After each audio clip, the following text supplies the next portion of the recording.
This is the Smith home in a suburban community in the Middle West. Today is Saturday, and the Smith children, Dolores and Don, are catching up on some reading. Here's the package that Dolores has been expecting from Uncle Rick in California. He wrote and told her he was sending a present.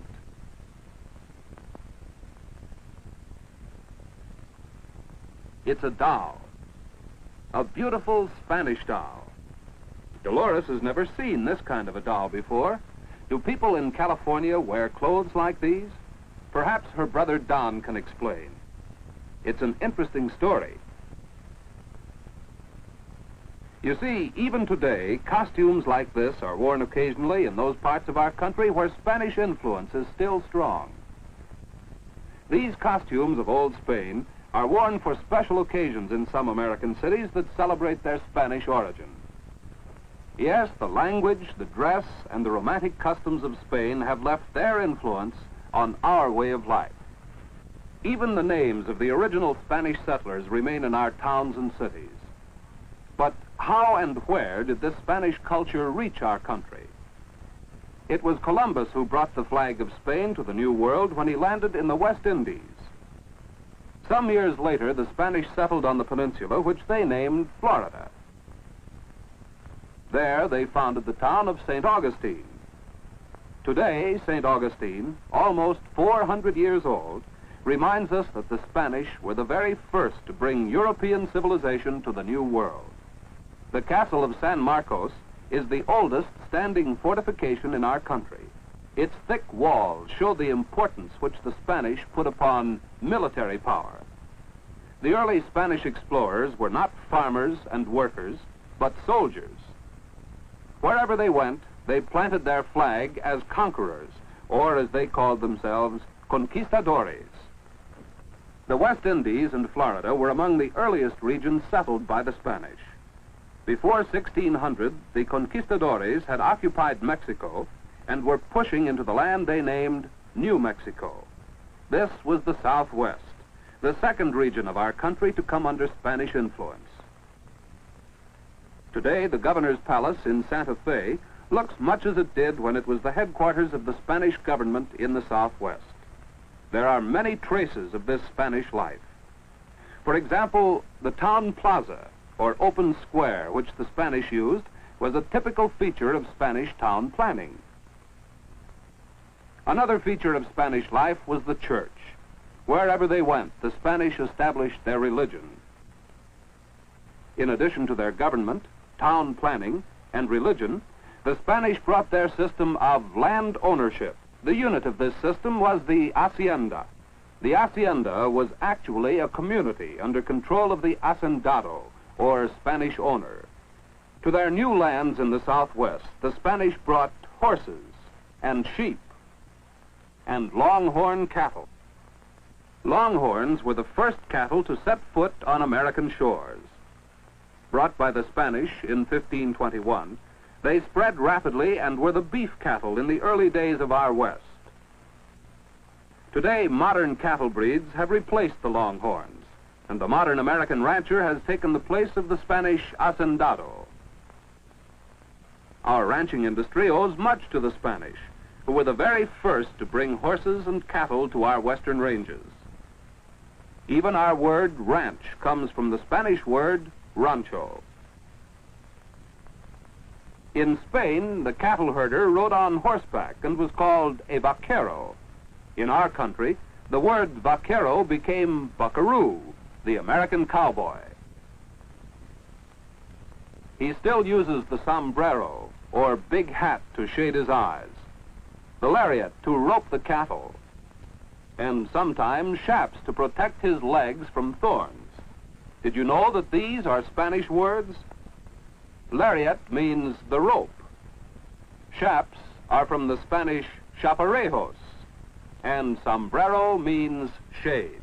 And there are many more Spanish words that we use. Alfalfa, arroyo, a dry gully, canyon, corral, which means fenced-in yard, pinto, which means painted, and the well-known word guitar. All these are Spanish words. In fact, as Don reminded Dolores, there are several hundred words of Spanish origin that we use in our language every day. And there is more to the story of Spanish influence. For instance, in our ranching industry, the method of identifying livestock is the branding of the animals with the owner's mark or brand. Spanish brands were used in Mexico as early as 1545. From there, they were introduced into our country, and the system is still used on our ranches today. We have seen how the Spanish settled in Florida and in the Southwest. The third area of our country occupied by the Spanish was California. The story of early California is also the story of Father Junipero Serra. He was a Spanish priest, or padre. Under his leadership, 21 missions were founded in California. The missions were units of the Catholic Church and were the centers of Spanish civilization in the New World. Surrounded by gardens and farms which the padres tended, each mission was a self-supporting community. At the missions, many Indians were converted to the Catholic faith. Not only in California, but wherever the Spanish went, missions were built. So successful were the padres in establishing these frontier settlements that they were sometimes called the conquistadores of the cross. From the mission towns have grown many of our well-known cities: San Antonio, El Paso, Santa Fe, Tucson, San Diego, Los Angeles, San Francisco, and Santa Barbara. From the missions, too, has come a distinct style of architecture. Notice how the twin towers, the arched windows, and the plain stucco walls of the mission style have been adopted in this modern post office of Los Angeles. Here is Spanish architecture in the modern courthouse of Santa Barbara. Typical things to look for in this attractive style are the tower, the arched windows and plain stucco walls, the open arcade, and the arched doorway with its carved decoration. You can see the Spanish style in many different kinds of buildings: in libraries, in schools, in churches, and in homes throughout the United States. An important characteristic of Spanish architecture is contrast between the simple and the elaborate. The plain stucco walls are often set off by decoration, such as the colored tiles over this doorway, or delicate wrought iron grills over the windows. Sometimes this wrought iron work is used to decorate a charming balcony or a staircase. Color is also used for contrast in the Spanish style. The stucco walls are a pale background for the bright colors of the decorative tiles. Red roofing tiles are another colorful feature of Spanish architecture. They were used in most Spanish buildings, and you've probably seen roofs of this kind in your own town. Even today, this kind of tile is called Spanish tile. The typical Spanish house is built around an open court, or patio. The warm climate of Florida, the Southwest, and California made it possible for the Spanish to build and use the same kind of house that they had known in Spain. To their new homes in America, the Spanish even brought their type of furniture. Pieces such as this beautifully carved chest and this chair. Typical of Spanish furniture is this claw foot, which is often used on our own tables and chairs. Many, indeed, are the ways in which the Spanish influenced our country.